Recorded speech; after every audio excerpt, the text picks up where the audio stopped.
understands the environment to the deepest part of it. I'm talking about Patrick Ezeala, better known as Paddy Ezeala. He was a one-time press officer of the Cross River National Park and also the Africa Communications Officer of the Worldwide Fund for Nature, WWF, being a member of the African Communications Network of the organization. He has held several other positions, including being, for more than 6 years, the Senior Manager, Media and Public Affairs of the Nigerian Conservation Foundation, NCF. He was also the Corporate Affairs Manager of First Guarantee Pensions Limited. He is a tested marketing communication expert. He's developed the communication strategy of the West African Regional Office of WWF in Abidjan, Cote d'Ivoire. That was in 1999. The communications plan for the West African Marine Eco-Region of WWF in Dakar, Senegal, 2002. And the West African Regional Communication Strategy for Oxfam America in 2010. He was Oxfam West Africa Regional Communications and Campaigns Coordinator.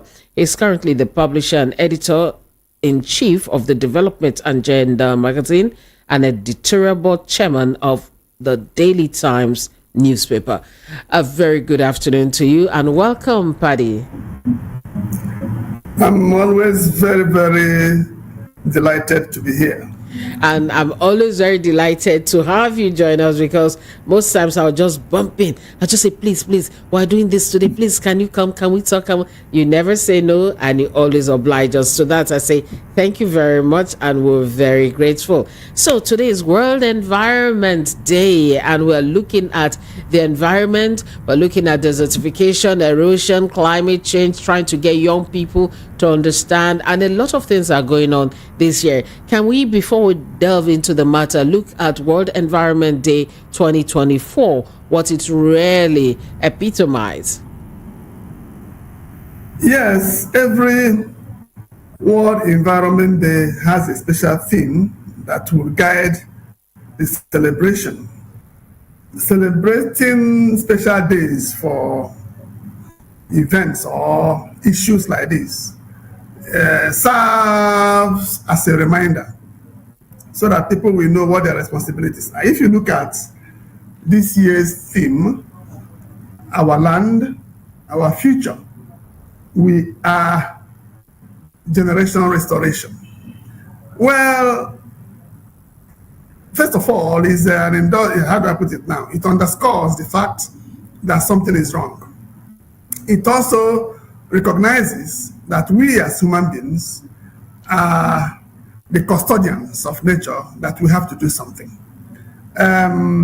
Generation restoration is not hailing us, it's just simply telling us, asking us, what are we doing? We should all stand up and do something, or something very, very terrible could happen.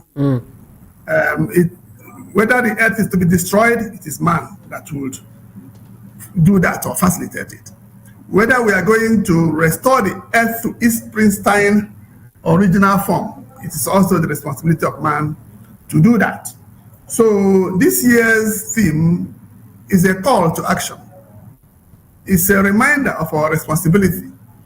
When you see land is simply a metaphor for environment. That's why we call planet Earth. That does not mean that a good portion of this earth is not good portion, a greater portion of it is water. But it's only on land that humans, all of us, inhabit. There is also aquatic life anyway. But all what that has happened to the environment has been occasioned by man. The excessive need of man. At times we use the word greed, So we take more than we are supposed to take. We pollute the environment, air, land, and sea, everywhere. Why must we do that? In the name of industrialization, we have been emitting all kinds of things over the past, especially over the past 150 years. It's been terrible. And now the consequences are here with us, climate change. It just happens that the consequences of climate change, we are feeling it here in the part of the world called the Southern Hemisphere, to which Africa belongs. The consequences of climate change is grave. We see it in irregular weather events. We see it in lack or excessive rainfall. We see it in droughts. We see it in the desert encroachment that is coming into Nigeria at the speed of 0.6 kilometers every year. You see, so we see it in flooding. We see it in erosion, both gully and soil erosion. We see it in many ways. There's no place you find yourself in Nigeria that you are not feeling the impact. And the heat we've been having, this period is all a fallout of this. Excessive temperatures everywhere. So it's good that we've identified what the causes are, what the problem really is. But are we living up to expectation? This time I'm talking about globally. Because when you say industrialization, excessive carbon emission that has led to global warming, which in turn led to this climate change. Africa did not contribute significantly to all this, but we are bearing the brunt. So every time we gather, I don't want to call it a jamboree, because some crucial decisions have been taken at the conference of the parties for climate change. But if we continue to do that for a long time without arriving at concrete action, concrete decisions, then of course it turns into a yearly jamboree. But I cannot call it that. Let me come in a bit. You just mentioned the fact that Africa is not contributing a lot to all these emissions, greenhouse gases, the climate change issue in itself. And I know at a point, speaking with you one time, I know that even the West, there are some monies they're supposed to be given to countries like Africa, continents like Africa, since we are like bearing the brunt of their industrialization. Right? Since after COP, the last one that I held, has anything come out of it as per these supports Africa and other continents not too responsible for what is going on? Are they getting these supports they're supposed to be having? And what are they supposed to be using the monies for? Yeah, specifically for climate mitigation at the level we are talking about it, I can say nothing has been done. There have been pledges upon pledges. The last two conference of the parties, especially the particular one they had in Stockholm, in Sweden, they agreed to give $100 billion annually to African countries for mitigation and adaptation. I don't think we have seen that. But if you are talking about what international donor agencies have been doing, NGOs have been doing, and things like that, well, that had always been there, even when we expect that one to be stepped up, but the particular ones that have been agreed at the various conference of the parties that will be done, nothing has been done, which gives a very deep negative dent on the whole process of global climate action. And when you gather, you spend much money to come for conferences and don't go back home to domesticate, to do the right things, then it becomes a bloody waste of time. We have not received those. There are many things expected of governments. We are expected to take actions that reflect social justice, to be able to facilitate things for those who are impacted, mostly poor people, by the consequences of climate change. Yeah. It is not happening. A country like Nigeria, let me isolate our country, we need to migrate, we need to transit from using of fossil fuels to cleaner energies, because in as much as we are an oil-dependent economy, we must follow the trend in the world so that what we did not emit through industrialization, let us not emit through vehicular emissions and other things. So the CNG comes into play here? Exactly. So how do we put the infrastructure for this CNG for other means of sourcing of fuel? That's the way to go. Are we moving in that direction? The whole world, are they partnering with us in achieving this, since all of anything that makes the air to be cleaner all over the world is for the benefit of all over the world, the whole world. So we are not being encouraged, we are not being supported to achieve energy transition. So what else are we talking about? Climate action. Okay, sequestration. The whole fact that our forests contribute immensely to cleaning the air, bringing out oxygen and taking in carbon dioxide. At this particular time, as I'm talking to you, so much deforestation is taking place. They are cutting down almost all the trees in Nigeria. No effort is being made to stop that. How much money are we devoting to conservation? It's not about emissions and all that. What of the natural processes of maintaining clean air? What are we doing? You see? So if you take deforestation alone, it is implicated in most of the environmental challenges we are having. Okay, let's just stop at deforestation for now, because I also have the issue of unregulated mining, oil and gas extraction activities, land reclamation, and so on and so forth. Let's take them step by step. Let's look at deforestation. And I remember one time you told me... All what you have mentioned, all contributes to deforestation.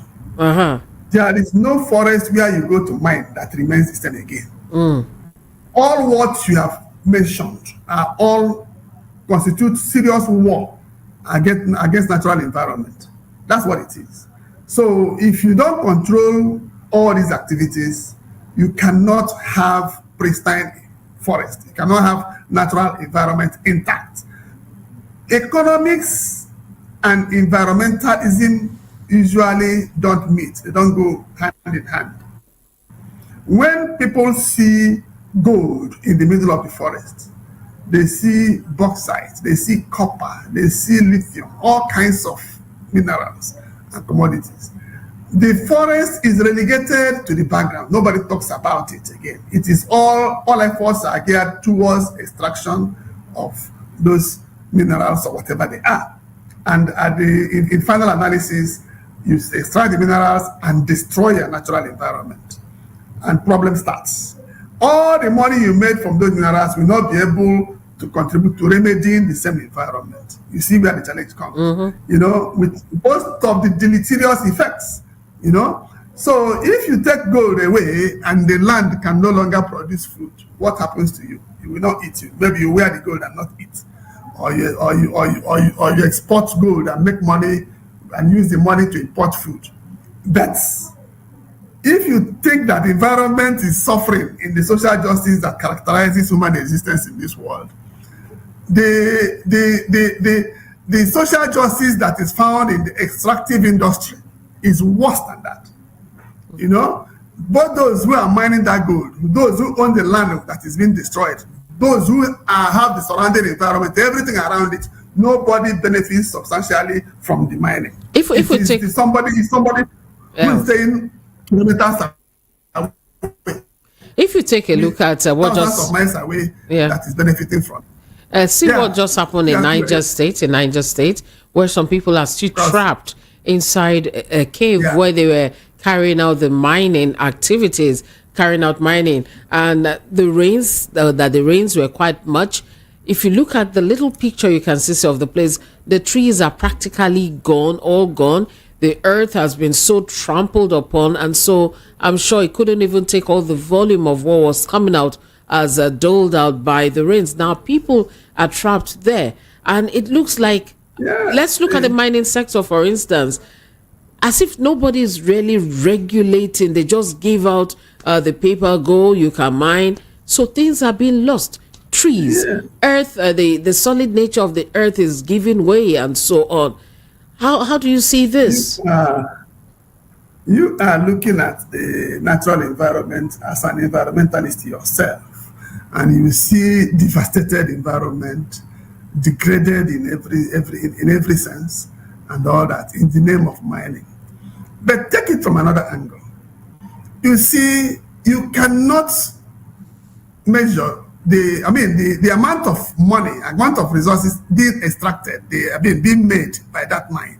You ask yourself, begin to wonder, considering these huge sums of money being made, why are they using the crudest, methods, the most local and primitive means of mining? that could result in this kind of carnage. Call it that. It happened. Why don't they use the more elegant and tolerable means of extracting? Why do you have to sacrifice human lives, to be able to extract whatever mineral you're extracting? That's something we're talking about, social justice. If you don't have place value on human beings, you can never place value on trees. It doesn't happen.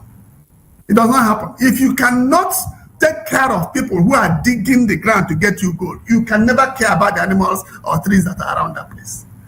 It is incontestable. So we have a problem. It goes back to issue of regulation.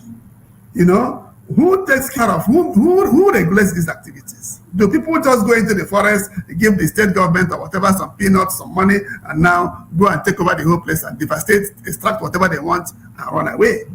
So we should take these things more seriously.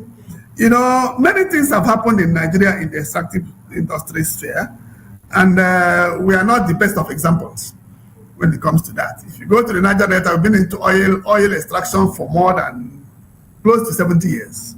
2 years' time will make it 70 years.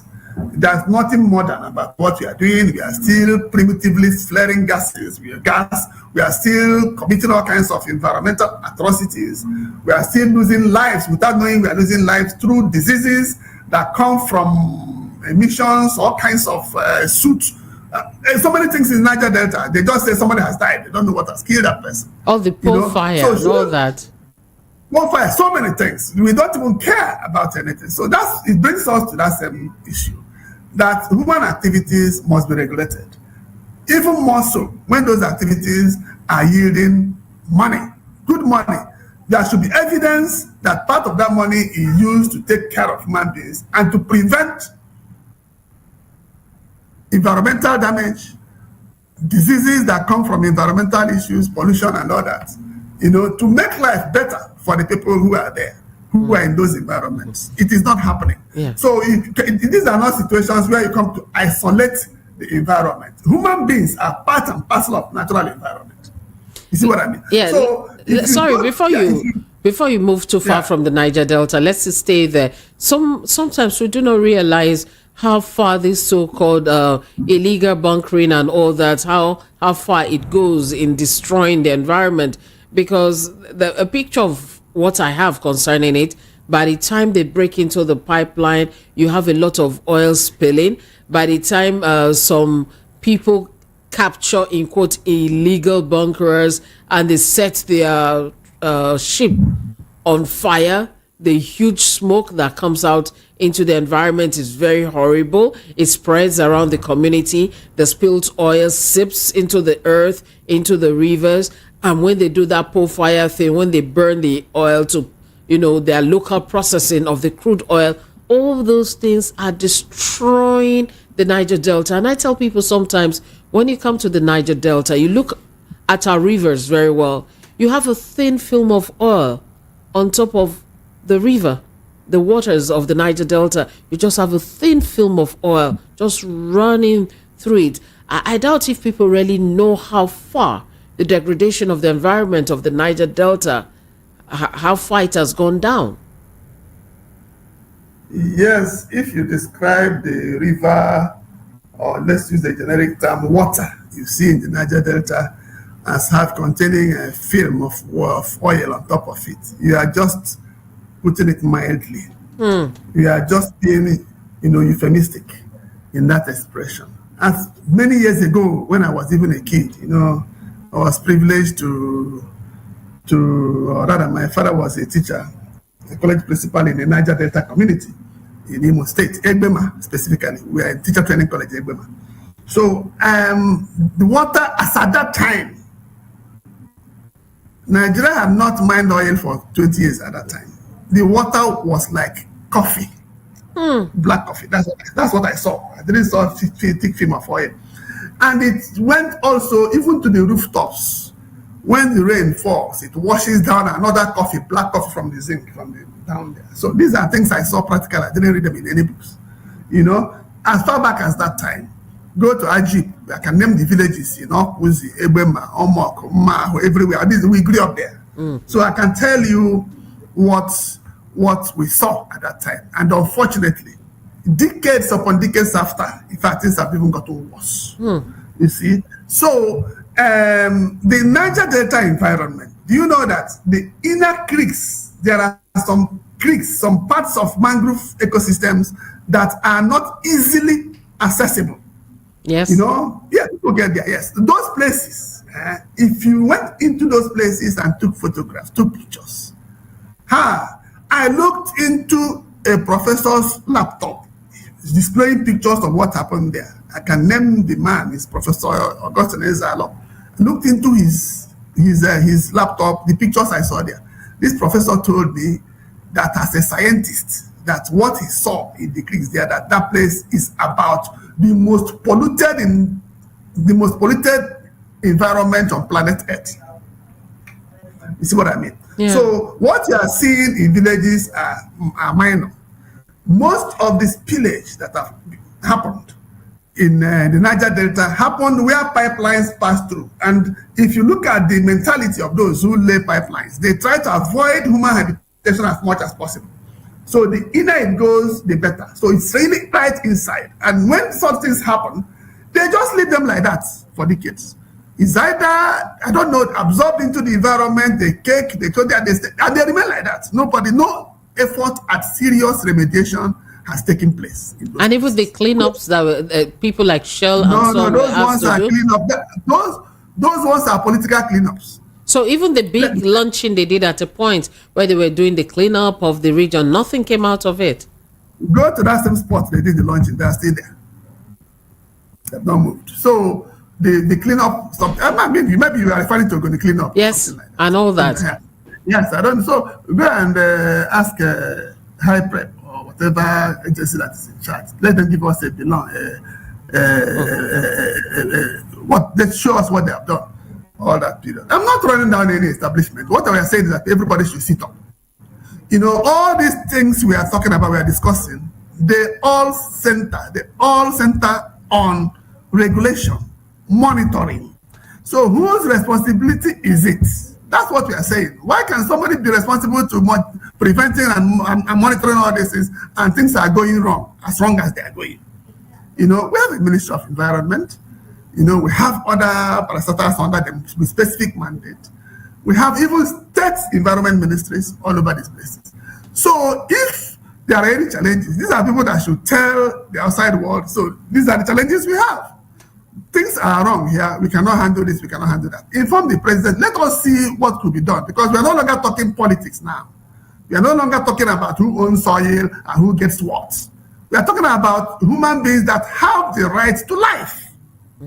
You know, so if you know that pumping soot, whether it is through illegal mining or through whatever spillage or through even the security agents setting boats on fire, vessels on fire, without minding the environmental consequences of such action, you know, they should answer for such things. You don't just cause problem on the environment and just get away with it. Let me interrupt a bit. You know? I have this one here from High Prep. There's something they said, it's actually in the papers today to mark the day. I just found it in an article. The head of communications hydrocarbon pollution restoration project, High Prep, an arm of the Federal Ministry of Environment, charged with Ogoni cleanup, Enolua and Enolari Mba, okay, the name. He spoke on behalf of the project coordinator and said that they told The Guardian that about 46 sites have been cleaned, that is remediated, and most of them certified by the National Oil Spill Detection and Response Agency, NOSTRA, the regulator agency that supervises their operations. He also said that 39 shoreline and 9 mangrove contractors are currently working in the Gokana Local Council to address contaminants of concern in the creeks of Ogoni and restore mangrove vegetation. That's part of what they just said in this article. That is fantastic. I have no reason not to believe them. The only thing I can say is that they should communicate more. And try to do more. So that's it. So when we know what they're doing and they prove, they should organize press trips, take people like you, go and see it, and you communicate. And people, if there are challenges too, you don't communicate only successes, you communicate even challenges. People can learn from them, you know. But the truth of the matter is that even with what they have said, I don't think that they are right on the deadline. They are meeting the target on deadline and all that. But we are happy that something is being done. Yeah. Then the deforestation bit, we were talking about this at a point and we didn't finish the last time we were here. We're talking about some places in Edo State, some places in the Middle Belt and all that. Can we really look at that now? The felling of trees in these areas, not just by Nigerians, also by foreign entities. Yeah, this damage, the bigger the damage, the also bigger the capital you need to cause the damage. So because of the huge capital outlay, foreign investors get involved because they are the ones that can be able to finance the huge calamity that is happening. So surprisingly, you even mentioned the states that are witnessing massive deforestation without mentioning Cross River State, the capital of deforestation in this country. So recently too, some good news that the governor has come to reel out some instructions and set up, I think, committee or something to stop that. Well, we have seen that several times. There is even a forestry commission in Cross River, but let's also believe them that they are out to do something to stop what is happening in Cross River. What is happening there is intolerable in any community of humans in the world. If the amount of trees that leave Cross River State on daily basis, I mean logs for wood now, they're no longer trees, that leave Cross River State on daily basis is mind-boggling. And of course, you don't need mathematicians or statisticians to tell you that if that continues at that rate, that within a short period we wouldn't be able to have trees, have forests anymore. And the one that pains me is that even when they are committing the carnage, I don't think it's of any economic advantage to the states. That's what we call proper valuation in forestry. So you're just taking away trees. I don't know what it is that they're paying the communities or the state government or that. And we've not been able to establish really whether this illegal logging in the whole country witnesses illegal logging that take out 1.5 million trees every day. 1.5 million trees every day. Come down in Nigeria every day. And a particular area in Edo said that time, and even some parts of Delta, the complaint I got was the fact that you find a lot of Chinese, right? In areas you never expected to see a foreigner. The Chinese have penetrated these areas. Even in these areas where they have illegal mining, you find a lot of the Chinese there cutting trees, taking part in unregulated mining and so on. What are we doing? They have a way of seeing value in virtually everything. There's nothing they don't hunt down. Even lizards, they hunt down lizards. You will see lizards wherever they are. They kill and eat all of them. So if you don't monitor, don't regulate, we wake up one morning and everybody's living in the desert. What's the Ministry of Environment doing? Yeah, we have to call them to order. Just like you've read what High Prep has done. Let the Ministry of Environment also come and tell us this is what they have been able to do. It goes even beyond Ministry of Environment. If there are laws preventing people or prohibiting people from doing certain things, if you go against those laws, policemen should arrest you. You don't have to wait for Ministry of Environment to come. If there is an endangered species protected under Endangered Decree Act of Act 11, 1985, and somebody sees somebody shoot down a gorilla, you don't have to look for Ministry of Environment to come before the DPO in that place arrest the person and prosecute him. So these are the things. We should know what environmental laws are saying so that we don't go be shouting Ministry of Environment all the time. There is an act in 1992, Environmental Impact Assessment. If a huge project is taking place and there is no environmental impact assessment, the people should be taken to court and prosecuted. You don't have to wait for Ministry of Environment. So these are the things. Environmental awareness is still at a very low ebb in Nigeria. So let people be able to understand that there are responsibilities. There are responsibilities for human beings to the environment. Even when I know that the various agencies must live up to expectation. The society should run seamlessly, you know. So if somebody goes to steal somewhere now, you don't go and say, oh, where is the Ministry of Justice? The DPO, they should arrest the person and prosecute him for stealing. You know, so that's the way that I think it should be until maybe some of these. For instance, let me give you an example. You mentioned Chinese and their vicious and sinister economics. There is a charcoal.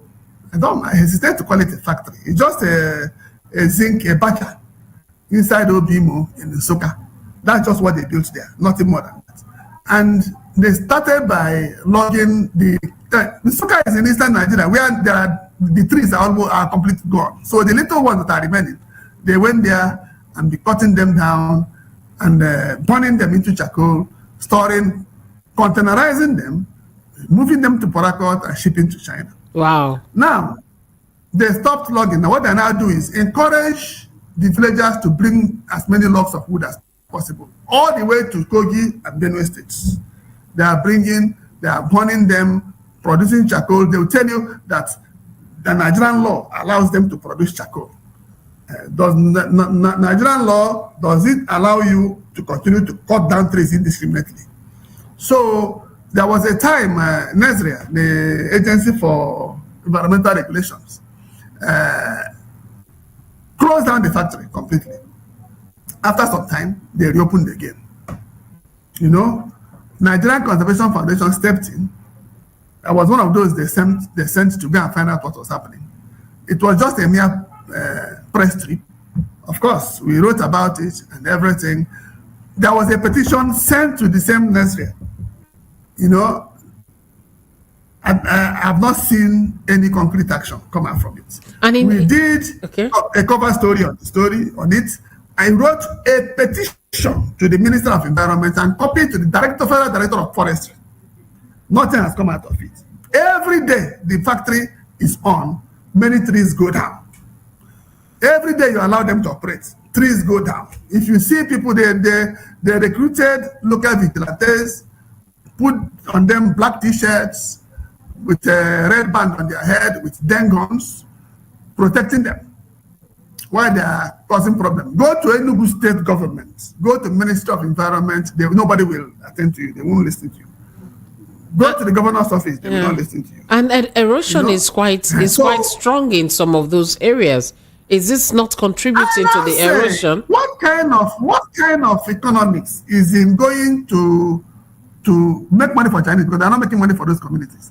Assuming they make millions of naira, you go and make millions of naira that Chinese will take away and pay your people salary of 20 and 30,000 naira a month to burn charcoal, to burn the wood. Then erosion comes, you need 27 billion naira to check it. I don't see the sense. I don't see the economics of it. You know, I don't see that. So when you try to enlighten people and tell them, we should have school children planting trees, everybody planting trees, and regreen the entire environment. Even more so, plant economic trees, get fruits, get vegetables, get things. I don't know what's wrong with people. You know, take action that make your lives better, not to worsen your condition, for whatever reason. You know, whenever those trees are no longer there, the same Chinese will relocate to another place and keep causing problems from place to place. And people say, if we are looking for foreign direct investment, I don't think that one is included. But they can't do this in China. They don't do this in China.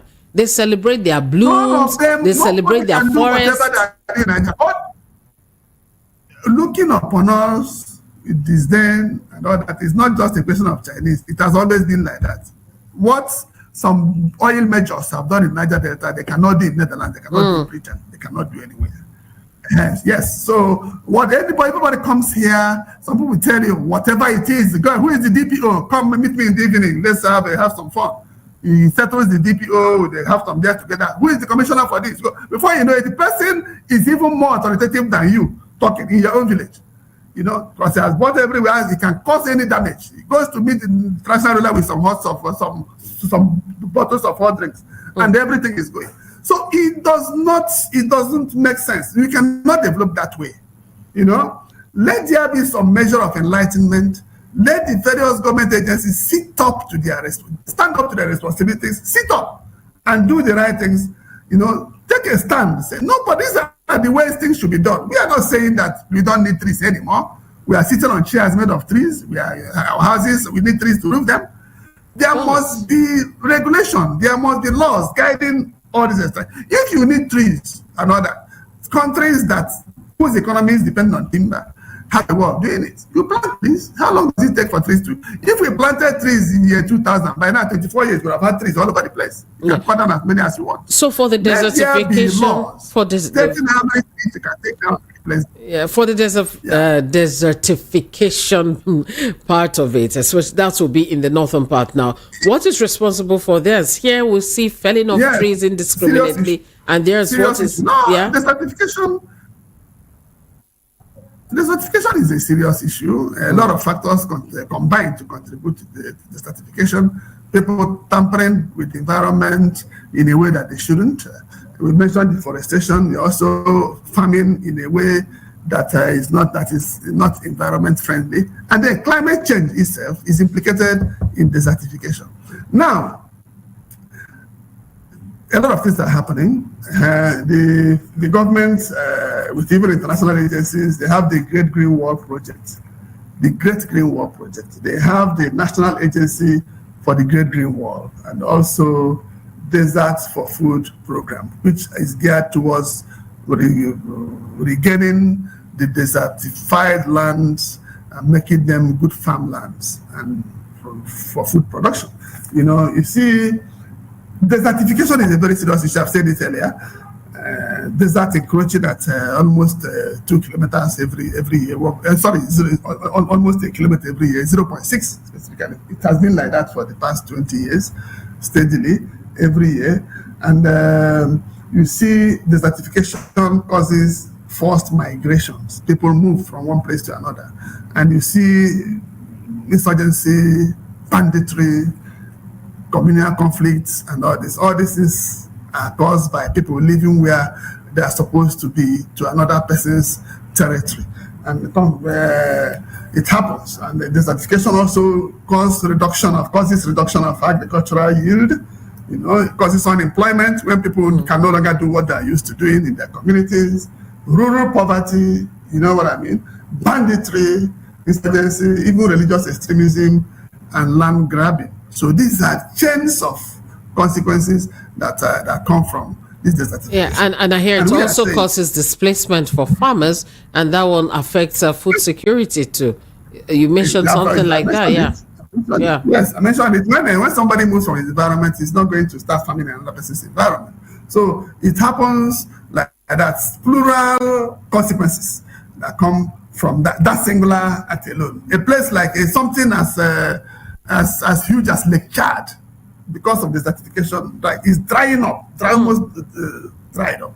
That is a whole economy supporting up to 30 million people across how many countries there? Lake Chad. So much fish, everything is gone. It's desertification.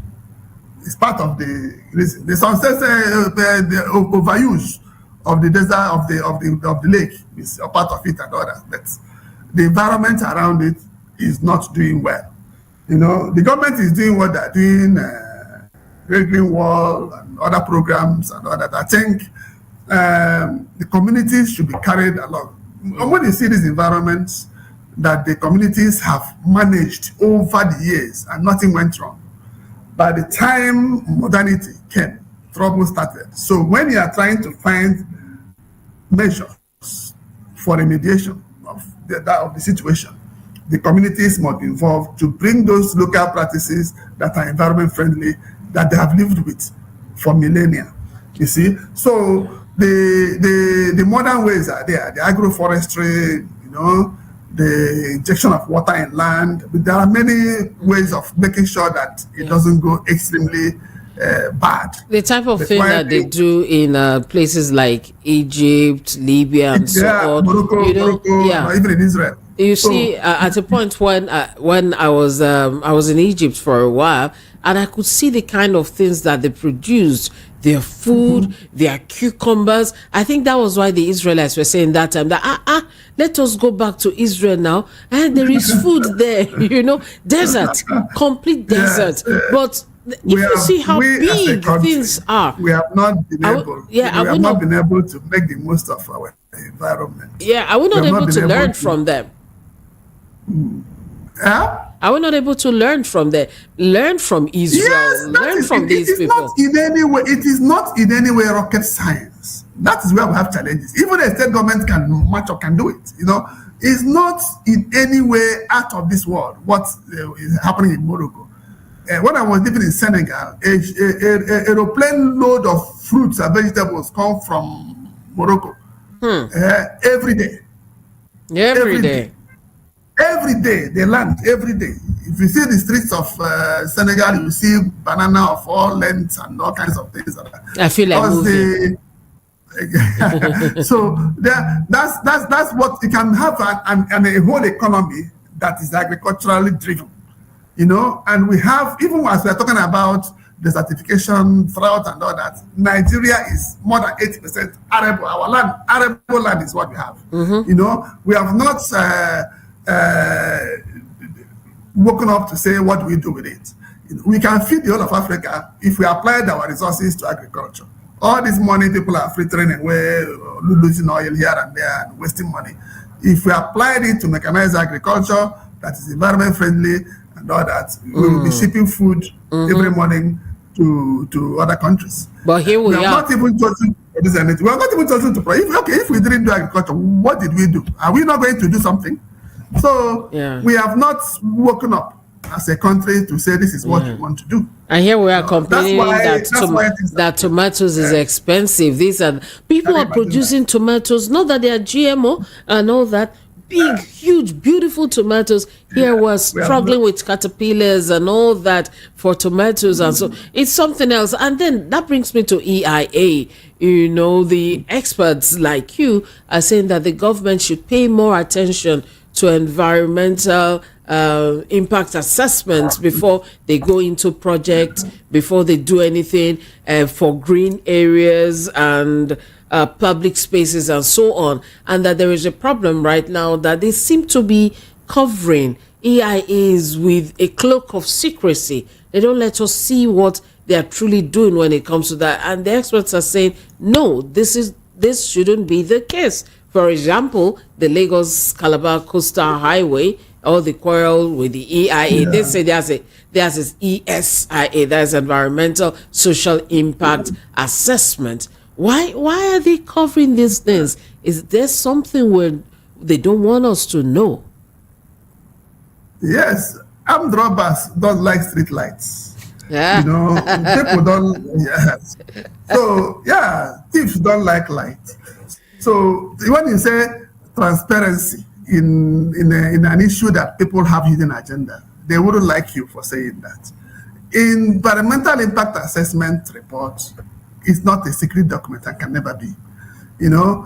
So when you see that the contract award in itself is shrouded in secrecy, and now environmental impact shrouded in secrecy, even everything about it. So you yourself, as a layperson like me here, I will start to suspect immediately that something is wrong somewhere.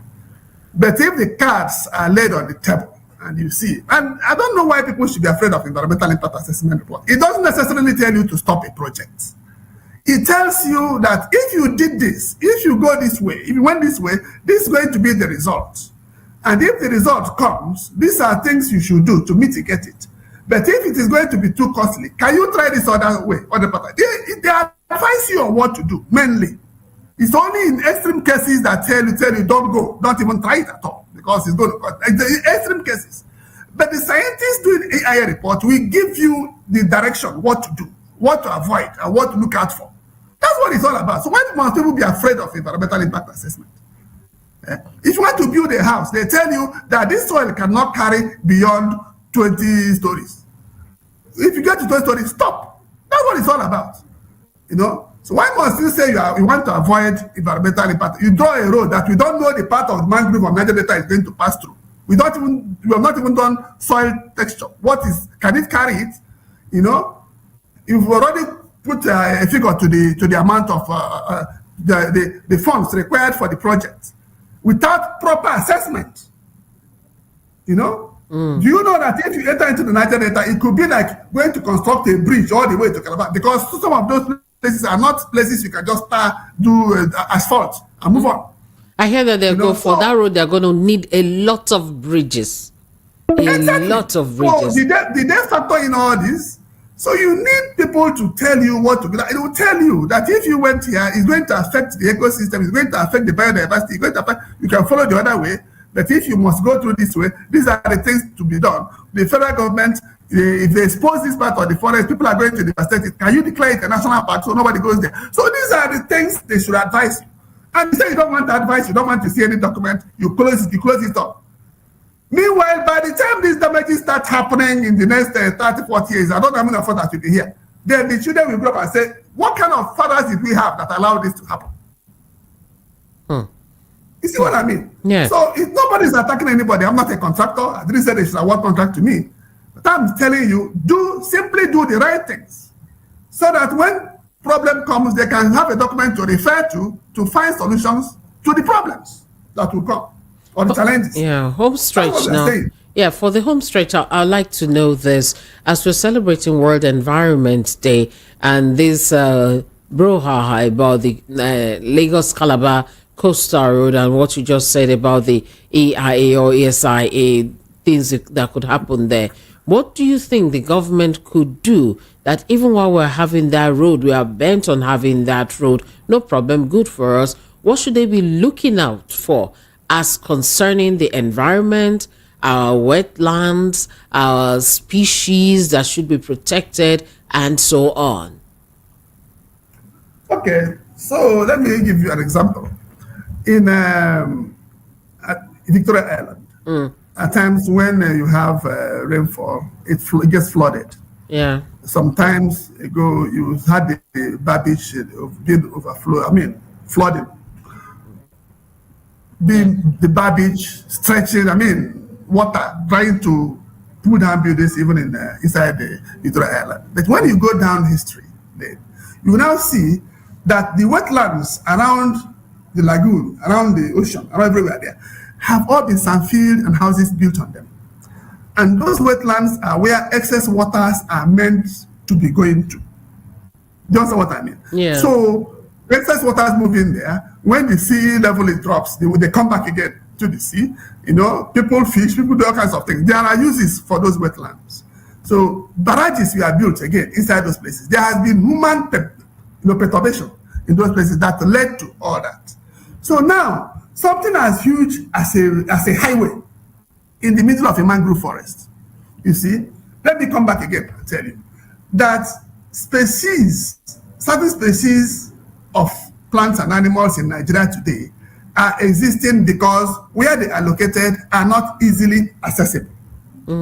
So now, when you now open it up, where laws are lax, where nobody is protecting anything, what do you think would happen?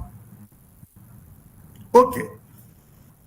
Are you trying to say that the water will not be perturbed when you build a highway and bridges and all that? Are you saying that there could not be overflow to sack some villages? You go to villages, some villages are dancing, that highway is coming through their village.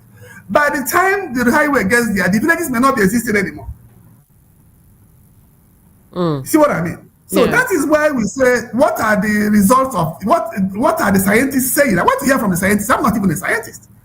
They should tell us. They should write their report. There should even be independent reports. They should tell us. We cannot have scientists around and things are going wrong and nobody's saying anything. People are waiting for contracts to be awarded before they can. No. Scientists should talk. Tell us, if this thing happens through this place, what is going to happen? Niger Delta pygmy hippo is found nowhere in the world apart from that place. There are about 4 species in the world that cannot be found anywhere in the world apart from the Niger Delta. So if you open up all those places, what becomes of all these things that constitute natural heritage of the country? You see? So villages could be sacked completely if water gets angry with what you are doing there. Biodiversity could be lost completely. You see what I mean? Yes. So there are many other things that could happen. I cannot predict it on my own until I've not even seen the map. Let them display. It should be secret. They should publish the map where the road is passing through. In the papers, let us see. Not just coming to say Calabar, Lagos. Calabar, Lagos, tell us where it is passing through, which villages have been affected and others. Let us start preparing. Let people go and see what will happen before then. Why is there so much secrecy around it? The other day I said that I do not even believe that there's any intention of building anything to Calabar. I think they just want to open up a part of Lagos to the state and tell us there's no money again to continue. That's it. Because if you really mean business to really take up this huge national project, there should be more expositions. We should be able to know more than that. I am from that part of the country, southeast though, but very close to the Niger Delta. I would like a huge expressway from VI to my place. Why not? But not at the expense of our lives and the future generation and everything. No. You see, let them do it properly. Doing it properly, as you just said, it reminds me of some things I've seen in some parts of the West. When they build roads through areas where they know, for instance, animals usually have a crossing in that area, they usually pass there. That's a not natural crossing. You know what they do? They build like an overhead bridge, right? Where the animals still cross, but they make it look so natural. They just climb across that expressway to the other side. Because it's their natural path, they make sure they retain it and they maintain it. And I believe those are people who truly understand what nature and the environment is all about, and believing that we will get there and get there soon. To end this segment on this World Environment Day that we've had a special time with you again, I say thank you very much, Paddy Ezeala. What will be your final words, because we have just like 2 minutes to go? My final word is that we should all rise up to our responsibility as the custodians of the natural environment. When I say we should all, it means the people and the government. We should know that the environment have rights. There are environmental rights, where animals also have rights. When you build overhead bridges, it's it's not just for human beings. Animals also deserve overhead bridges if need be. So the mangrove forest is there for us to protect, not to devastate it in the name of construction of roads and things like that. Yes, we need roads. Let the roads be done in a way not to cause environmental calamity. And the only way to go is to scientifically study the best way to construct the road. That's it. Many other things, people are devastating the environment, cutting down trees and everything. What are our national parks doing to protect? They should stand up and do the right things. If they need more support, more funding, more training, the country should provide that. The Niger Delta is part of Nigeria. It's not a different country. So if the environment is devastated, we should all march into that place and clean up the environment and make sure that everybody is doing the right thing there. Don't say it does not belong to it doesn't affect me. I do not see any reason why an air that is polluted in Port Harcourt is not affecting those in Aba or Umuahia. My science did not teach me that. So it's affecting everybody. Maybe you don't know today, tomorrow you will know. And maybe we'll find out the hard way. You find the very hard way. People would have been dying. People are already dying. But are we doing autopsy? Are we checking their lungs? Are we checking what do you know is killing people? So we should wake up as human beings and do the right things. Thank you so much, Paddy Ezeala. We've been talking about the World Environment Day today, and the theme is revolving around restoration, desertification, and drought resilience, and the fact that this generation, we should do all we can to save the environment, because we have only one, and the one that we have is the one we should be protecting and not destroying. Our guest is a publisher and editor-in-chief of the Development Agenda magazine. It's a quarterly magazine, and one is able to get it online, right? Yeah. Yes, online. Get it online, or you go to the Nigerian Conservation Foundation and ask them that I said you should pick a copy free of charge. Go pick a copy free of charge. Any of the NCFs in your area, there is one in Lekki there. You could check it out. Yeah. And he's both chairman of Daily Times newspaper. Paddy Ezeala has been our guest, and we've looked through World Environment Day. He's an environmentalist, a passionate one at that. And again, I say thank you for your time with us today on VOP 90.3 FM. Thank you. Thank you very much. And have a beautiful day. Yes. Have a beautiful day. Thank you so much. Bye-bye. You're listening to VOP 90.3 FM. We've had that session with Paddy Ezeala. We've been looking at the World Environment Day and how it concerns Nigeria, the things happening here, and how we can help ourselves. I know people like Josephine Uba of 1 Million Trees Initiative. They are doing some tree planting in Omole Phase 1 right now. If you can plant a tree, as you cut down a tree, as you fell a tree today, plant another one in its place. If the tree is beginning to be dangerous where you are, remove it and put another one and better control it this time. I'll see you tomorrow. Till I come back, I wish you the very best. Stay with us all through VOP 90.3 FM. I'm Cordelia Obe, and it's been a pleasure serving you today. Atutala.